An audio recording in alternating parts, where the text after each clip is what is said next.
샬롬, 나사렛 사람들의 아침 시간입니다.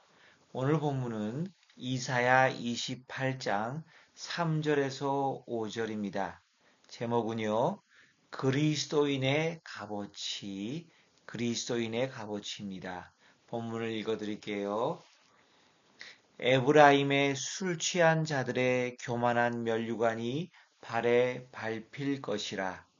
그 기름진 골짜기 꼭대기에 있는 그의 영화가 쇠잔에 가는 꽃이 여름 전에 처음 익은 무화과와 같으리니 보는 자가 그것을 보고 얼른 따서 먹으리로다.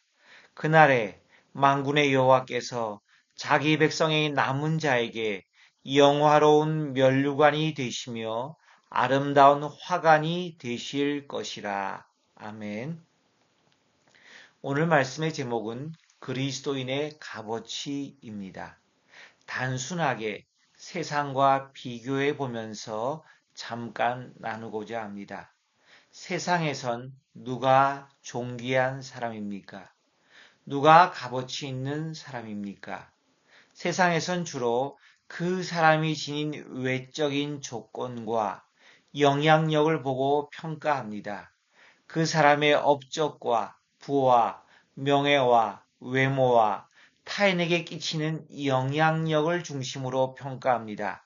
정확히 말하면 눈에 보이는 성과와 드러난 외모와 실적에 중점을 둡니다. 그렇다면 세상과는 전혀 다른 우리 그리스도인의 값어치는 무엇입니까? 어디에 있습니까? 한마디로 말하면 이러합니다. 한 그리스도인이 살아계신 절대자 하나님에 대해 가진 진실한 마음의 동기와 자세와 성품을 중요시 여깁니다. 왜 그럴까요? 왜 이리도 다를까요? 여기서 오해가 없기를 바랍니다. 세상을 움직이는 것들, 돈과 명예와 권력과 외모와 업적, 이런 자체를 우리가 무시하는 것은 아닙니다.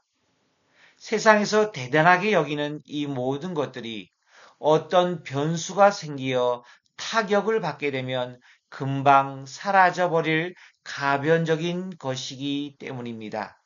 우리는 영원하신 하나님을 믿는 사람답게 일시적인 것들이 아니라 영원한 것들을 추구하기 때문에 그렇습니다. 세상에서 사람들이 무언가를 얻기 위해 물불을 가리지 않는 정글의 법칙만이 존재하는 세상이 전부가 아니기 때문입니다. 나의 하늘아버지께서 우주 만물의 창조주이시고 참된 왕으로서 세상을 다스리기 때문입니다. 나의 하늘아버지께서 우리가 필요로 하는 모든 것들을 가지신 세상 제일의 능력자이고 부자이시기 때문입니다. 나의 하나님은 정글의 법칙이 아니라 사랑과 공의로 하나님의 말씀으로 세상을 다스리는 참 하나님이시기 때문에 그렇습니다. 그래서 우리 그리스도인들의 가치는 세상과는 다른 기준에서 매겨질 수밖에 없습니다. 세상의 유한한 것들을 얼마나 많이 가지고 얼마나 많이 성취했느냐가 아닙니다.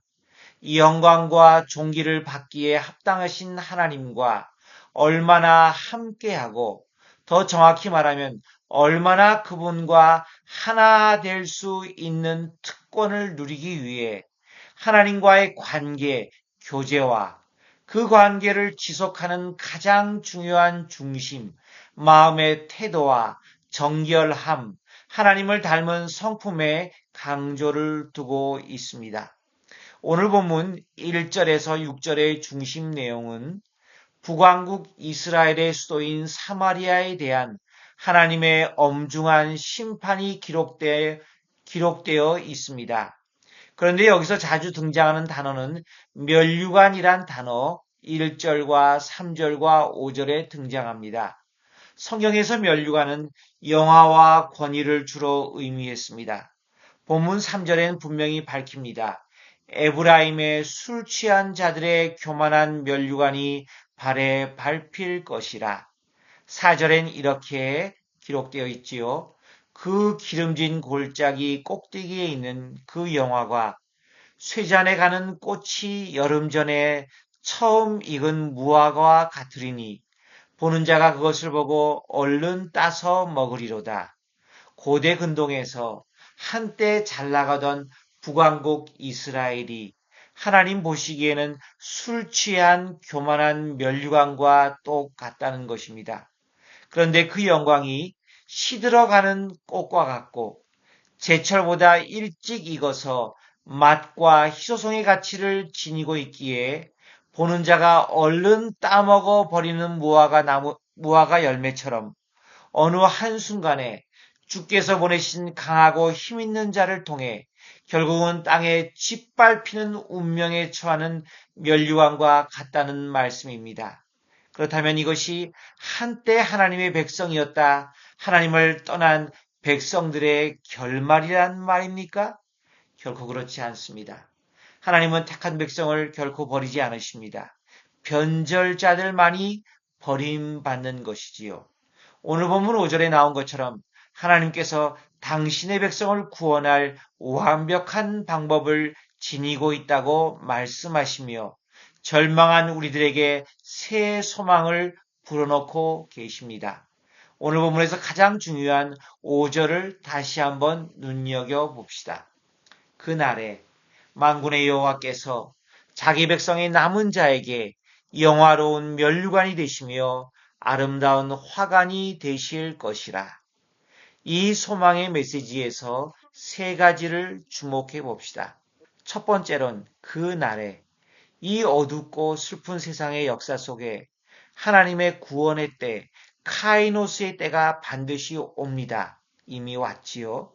두 번째, 만군의 여호와께서 친히 영화로운 면류관, 아름다운 화관이 되신다고 약속하십니다. 그 약속이 이미 성취되었지요.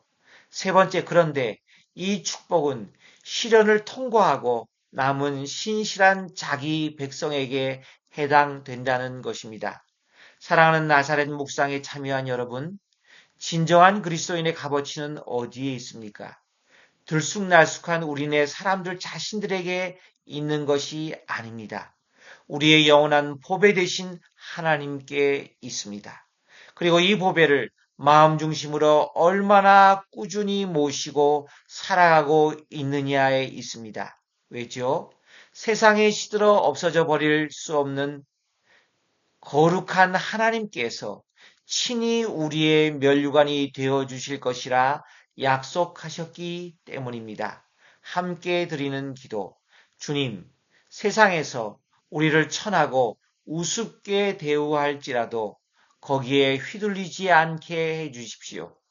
우리 개인의 능력이나 지위에 상관없이 우린 세상에서 가장 존귀한 자, 가장 영향력 있는 사람이기 때문입니다. 오늘 본문의 약속, 만군의 여호와께서 자기 백성에게 영화로운 면류관이 되신다는 그 약속이 이미 예수님을 통해 하나님의 자녀된 우리 안에 성취되고 있기 때문입니다. 이미 우리 안에 계신 그리스도와 성령님을 매일의 삶에서 의지하고 그분과 하나 되어 걸어갈 때 세상에서 영원히 시들지 않는 아름다운 화관으로 삼아주심에 감사드립니다. 예수님의 이름으로 기도합니다. 아멘.